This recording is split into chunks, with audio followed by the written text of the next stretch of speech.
এই ভিডিঅ'ত আমি আলোচনা কৰিম BA ফাৰ্ষ্ট ছেমিষ্টাৰৰ history major minor question paper solution আৰু এইখন কুৱেশ্যন পেপাৰ 2024 বৰ্ষত হয় আৰু ইয়াৰে টোটেল মাৰ্ক থাকিব 60 মাৰ্ক আৰু 60 ভিতৰত 24 পাব লাগিব আৰু এক নম্বৰৰ এটো দিয়া আছিলে হু ৱাজ কিং সুদাস আৰু এনসাৰটো হ'ব ৰজা সুদাস আছিল ভাৰত জনগোষ্ঠীৰ এজন ভাৰত আৰ্য ৰজা যিয়ে নিজৰ লোকসকলক 10 ৰজাৰ যুদ্ধত বিজয়ৰ দিশৰ আগুৱাই লৈ গৈছিল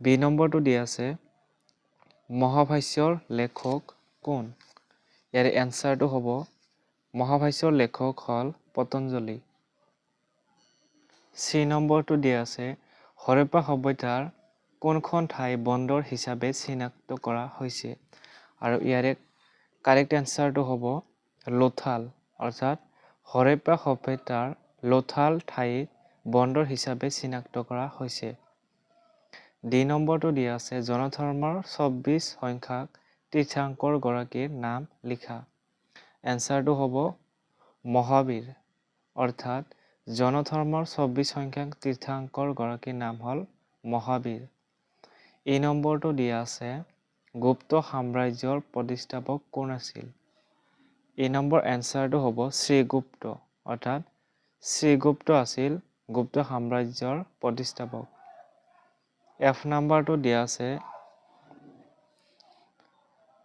ৰাষ্ট্ৰকীট মানে কি ৰাষ্ট্ৰকীট মানে হৈছে অঞ্চল বা ভূখণ্ডৰ প্ৰধান অঞ্চল বা অঞ্চল অৰ্থাৎ ভূখণ্ডৰ অঞ্চল যিকোনো এটা লিখিলে হ'ব অঞ্চল ৰাষ্ট্ৰকীট মানে হ'ল অঞ্চল বা ভূখণ্ডৰ প্ৰধান এইচ নম্বৰটো জি নম্বৰটো দিয়া আছে গংগৈকোণ্ডচল উপাধি কোন চোল ৰজাই গ্ৰহণ কৰিছিল এৰ এনসাৰটো হ'ব ৰাজেন্দ্ৰ চোলে এই উপাধি চোল ৰজাই গ্ৰহণ কৰিছিল ৰাজেন্দ্ৰ চোল ৰজাই গ্ৰহণ কৰিছিল এইচ নম্বৰটো দিয়া আছে প্ৰথম তৰাইন যুদ্ধ কেতিয়া হৈছিলে আৰু এনসাৰটো হ'ব 1191 অৰ্থাৎ 1191 ইয়াৰ কুৱেশ্যন নম্বৰ 2 দিয়া আছে তলৰ যিকোনো 6টা প্ৰশ্নৰ চমুকৈ উত্তৰ লিখা এই নম্বৰটো দিয়া আছে ঋগ বৈদিক আৰ্যসকলৰ দুজন মুখ্য পূজা দেৱতাৰ নাম উল্লেখ কৰা আৰু ইয়াৰে এনসাৰটো হ'ব ইন্দ্ৰ আৰু অগ্নি বি নম্বৰটো দিয়া আছে জনধৰ্মৰ যিকোনো দুটা নীতি উল্লেখ কৰা জনধৰ্মৰ যিকোনো দুটা নীতি হ'ল হিংসা নকৰা চুৰি নকৰা চি নম্বৰটো দিয়া আছে জাতক মানে কি এনসাৰটো হ'ব জাতক হৈছে বৌদ্ধ ধৰ্মৰ গল্পসমূহ যি গৌতম বুদ্ধৰ পূৰ্ব জন্মৰ জীৱন আৰু নীতি শিক্ষা বৰ্ণনা কৰে ডি নম্বৰটো দিয়া আছে পৰৱৰ্তী বৈদিক যুগত ব্যৱহাৰ দুটা গুৰুত্বপূৰ্ণ ধাতুৰ নাম উল্লেখ কৰা এনসাৰটো হ'ব পৰৱৰ্তী বৈদিক যুগত ব্যৱহাৰ দুটা গুৰুত্বপূৰ্ণ ধাতুৰ নাম হ'ল লোহা আৰু তাম এই নম্বৰটো দিয়া আছে 16খন মহাজনপদৰ বিষয়ে উল্লেখ কৰা বৌদ্ধ আৰু জনক গ্ৰন্থৰ নাম লিখা এনসাৰটো হ'ব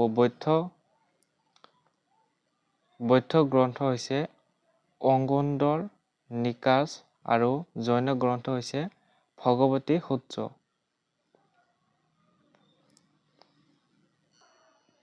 এফ নম্বৰটো দিয়া আছে ঋগ বৈদিক যুগৰ দুটা গুৰুত্বপূৰ্ণ পৰিষদৰ নাম লিখা এনসাৰটো হ'ব ঋগ বৈদিক যুগৰ দুটা গুৰুত্বপূৰ্ণ পৰিষদৰ নাম হ'ল সভা সমিতি জি নম্বৰটো দিয়া আছে কোন চনত কনিষ্কই সিংহাসনত উঠিছিল আৰু তেওঁ কাৰ পৰা বৌদ্ধ ধৰ্ম গ্ৰহণ কৰিছিল এনসাৰটো হ'ব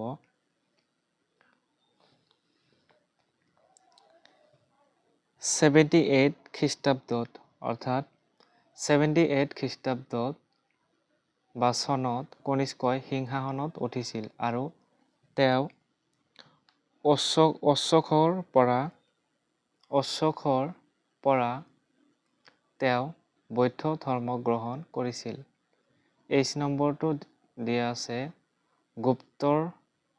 গুপ্তোত্তৰ যুগৰ ভূমি অনুদানৰ দুটা মুখ্য বৈশিষ্ট্য লিখা। গুপ্তোত্তৰ যুগৰ ভূমি অনুদানৰ দুটা বৈশিষ্ট্য বা মুখ্য বৈশিষ্ট্য হ'ল ভূমি অনুদান সাধাৰণতে ব্ৰাহ্মণ আৰু মন্দিৰক দিয়া হৈছিল। 2 নম্বৰটো দিব লাগিব অনুদান গ্ৰহণকাৰীক ভূমিৰ উপৰি লাভ কৰা আয় উপভোগৰ অধিকাৰ দিয়া হৈছিল। ইয়াৰ পিছতে কুৱেশ্যনটো আছে I নম্বৰ কুৱেশ্যনটো আছে চোল প্ৰশাসনৰ কৌৰম আৰু নাদু কি আছিল? এনচাৰটো হ'ব চোল প্ৰশাসনৰ কৌৰম আৰু নাদু কি আছিল? কৌৰম আছিল গাঁওসমূহৰ সঞ্চয়ন বা গোষ্ঠী। গাঁওসমূহৰ সঞ্চয়ন বা গোষ্ঠী। আনহাতে নাদু আছিল অঞ্চল বা চোল সাম্ৰাজ্যৰ মুখ্য প্ৰশাসনিক একক। অৰ্থাৎ নাদু আছিলে অঞ্চল বা চোল সাম্ৰাজ্যৰ মুখ্য প্ৰশাসনিক একক। ইয়াৰ পিছতে যে নম্বৰ কুৱেশ্যনটো আছে সমুদ্ৰগুপ্তৰ আটাইতকৈ গুৰুত্বপূৰ্ণ শিলালিপিখনৰ নাম লিখা। এইখন কোনে ৰচনা কৰিছিল? এনচাৰটো হ'ব সমুদ্ৰগুপ্তৰ আটাইতকৈ গুৰুত্বপূৰ্ণ শিলালিপিখনৰ নাম হ'ল এলাহাবাদ প্ৰশস্তি আৰু এইখন ৰচনা কৰিছিল হৰিশ সেনে।